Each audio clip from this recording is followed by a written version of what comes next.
Businesses और industry की दुनिया के सभी जाने माने दिग्गज, पॉलिसी मेकर्स, अन्य महानुभाव, देवी और सज्जनों, आप सबके बीच आकर के खुश होना बहुत स्वाभाविक भी है।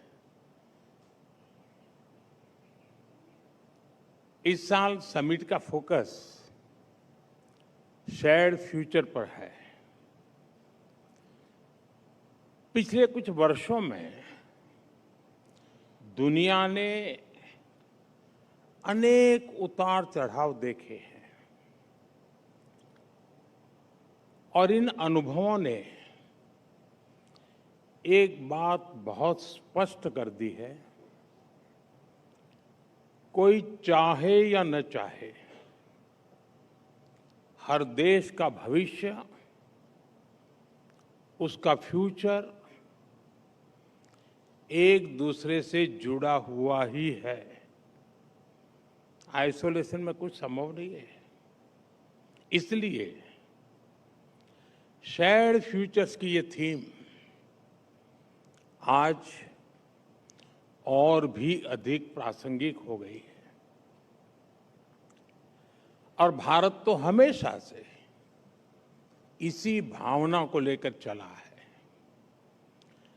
G20 की अध्यक्षता में इसलिए ही भारत का मंत्र रहा, one earth, one family, one future.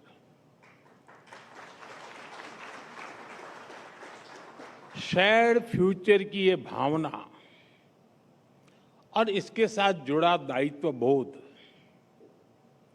21वीं सदी के इस विश्व की अनेक समस्याओं का समाधान देता है। साथियों, दुनिया में ग्रोथ को लेकर के कई तरह की चिंताएं हैं। दुनिया ने बड़ा भयंकर एक रूप देखा है इन दिनों। रिसोर्सेज का वेपनाइजेशन हो रहा है, अविश्वास का वातावरण विश्व के लिए अनेक नई चुनौतियां लेकर के आ रहा है।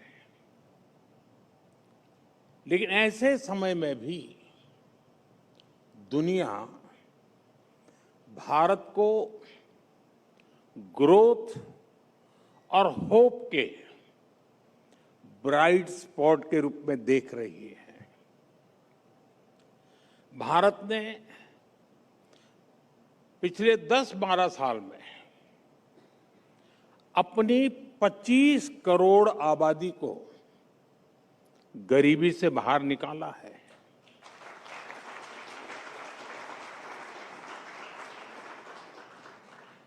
इतना ही नहीं, अगर आने वाले दिनों की चर्चा करें तो IMF का फोरकास्ट है कि भारत दुनिया की फास्टेस्ट ग्रोइंग मेजर इकोनॉमी बना रहेगा और भारत निरंतर वो कदम उठा रहा है जो उसके विकास को गति दे रहे हैं। फ्रेंड्स, अभी पिछले हफ्ते ही 15 अगस्त को मैंने लाल किले से सप्तधारा की, सप्त शक्तियों की बात की है। मैन्युफैक्चरिंग, टेक्नोलॉजी और इनोवेशन, फूड प्रोसेसिंग, ग्रीन और ब्लू इकोनॉमी समेत मैंने ऐसे 7 सेक्टर्स की बात की जिन पर भारत का आज बहुत ज्यादा फोकस है। और इसलिए भारत आज पॉलिसी लेवल पर नेक्स्ट जनरेशन रिफॉर्म्स कर रहा है ताकि हमारा फ्यूचर सुरक्षित हो। गवर्नेंस पर रिफॉर्म्स कर रहा है, ईज ऑफ लिविंग के लिए रिफॉर्म्स कर रहा है। पिछली बार जब मैं इसी मंच के माध्यम से आपसे जुड़ा था, तब भी मैंने कहा था कि रिफॉर्म्स हमारे लिए कंपल्सन नहीं है, ये हमारा कमिटमेंट है, ये हमारा कन्विक्शन है। साथियों, 2014 में जब हमारी सरकार बनी तो उसके बाद से ही रिफॉर्म्स ने कैसे देश की दिशा और दशा बदली है, मैं इसका एक बहुत दिलचस्प उदाहरण आपको देना चाहता हूं। यहां मौजूद शायद ही किसी को पीएलपी के बारे में पता होगा। कोई है जिसको पीएलपी के बारे में पता है? अपना हाथ उठाए। यहां इतने मीडिया के दिग्गज बैठे हैं, पीएलपी आपको पता है? और आप सुनकर के हैरान हो जाएंगे, पीएलपी यानी प्रोडक्शन लिंक पनिशमेंट। इसके बारे में किसी को पता नहीं है। और एक दूसरा टर्म आपने जरूर सुना है, पीएलआई। ये ज्यादातर लोगों को पता होगा। पीएलआई यानी प्रोडक्शन लिंक इंसेंटिव। साथियों, ये दोनों टर्म भारत के दो अलग अलग टाइम पीरियड को डिफाइन करते हैं। आजकल एक्सप्लेनर का जमाना है, तो मैं आपको एक्सप्लेन करता हूं। साथियों, आज की युवा पीढ़ी को यह सुनकर हैरानी होगी कि हमारे देश में एक समय ऐसा भी था कि अगर कोई कंपनी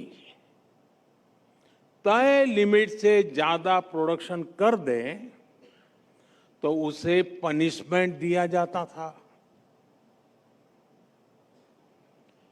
ये पहले की लाइसेंस राज वाली सरकारों का पीएलपी यानी प्रोडक्शन लिंक पनिशमेंट मॉडल था।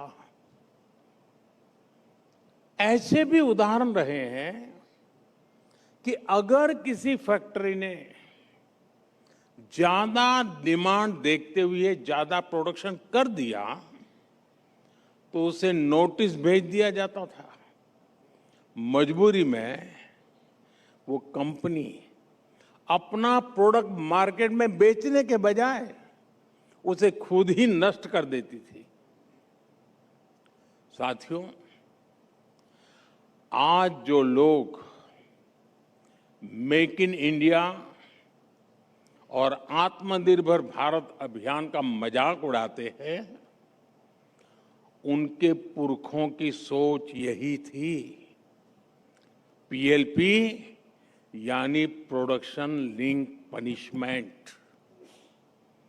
ऐसा करने के पीछे एक विशेष तरह की विकृत मानसिकता काम करती थी। इन मानसिकता वाले लोग हमेशा चाहते थे कि जरूरी चीजों की किल्लत बनी रहे। देश के नागरिकों को अभाव में रखना उनकी पॉलिसी थी। वो चाहते थे कि जनता उनके सामने हाथ जोड़े, हाथ फैलाए। आप समझ गए मैं किन लोगों की बात कर रहा हूं। लोगों से हाथ जुड़वाने के बाद उपकार करना उन सरकारों का तरीका था। इसलिए वो प्रोडक्शन लिंक पनिशमेंट मॉडल पर चलते थे। आप कल्पना कर सकते हैं, ऐसे करके उन लोगों ने एम्प्लॉयमेंट जनरेशन के बेसिक प्रिंसिपल का गला घोंट दिया था। और हैरानी ये, इन लोगों के दरबारियों ने, अगेन आई रिपीट, इन लोगों के दरबारियों ने कभी इसके खिलाफ कोई आवाज नहीं उठाई। साथियों, हर रिफॉर्म की शुरुआत सबसे पहले आपके सोचने के तरीके, आपका मानसिक किस रेंज में आप काम कर रहे हैं, इस सोच के रिफॉर्म से ही होती है। जहां पहले प्रोडक्शन बढ़ाने पर पनिशमेंट मिलता था, वहीं आज हमारी सरकार प्रोडक्शन बढ़ाने पर इंसेंटिव दे रही है।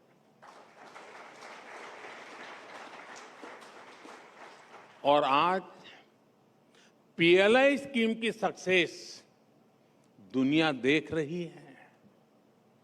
सिर्फ इस एक योजना की वजह से, मैं सारी योजनाओं की बात नहीं करता हूं, एक की बात करता हूं, करीब 2.5 लाख करोड़ रुपए का एक्चुअल इन्वेस्टमेंट हुआ है। 22 लाख करोड़ रुपए से ज्यादा का प्रोडक्शन और सेल्स हुई है। 15 लाख करोड़ रुपए से ज्यादा का एक्सपोर्ट हुआ है और 14 लाख से ज्यादा डायरेक्ट और इनडायरेक्ट जॉब बनी है। और मैं फिर याद दिलाऊंगा, ये आंकड़े सिर्फ एक स्कीम के हैं। आप सोचिए, पहले का लाइसेंस राज वाली सरकार का पनिशमेंट मॉडल जहां बेरोजगारी बढ़ाता था, वहीं आज का हमारा इंसेंटिव मॉडल लाखों नई जॉब्स क्रिएट कर रहा है। साथियों, आज भारत में ये तेज विकास, ये तेज रिफॉर्म इसलिए हो रहे हैं क्योंकि भारत में, और जिसका अभी सत्यन ने उल्लेख किया, पॉलिटिकल स्टेबिलिटी है, हमारी पॉलिसी में कंटिन्यूटी है। पहले देश में रिफॉर्म्स की बात करने वाले घोषणा तो कर देते थे, बाद में भूल जाते थे। लेकिन हमने रिफॉर्म्स को लेकर एक क्लियर रोडमैप बनाया। इस रोडमैप की प्रमुख दिशा रही है गवर्नेंस लेवल के रिफॉर्म्स हो। इसके लिए आज 21वीं सदी के भारत में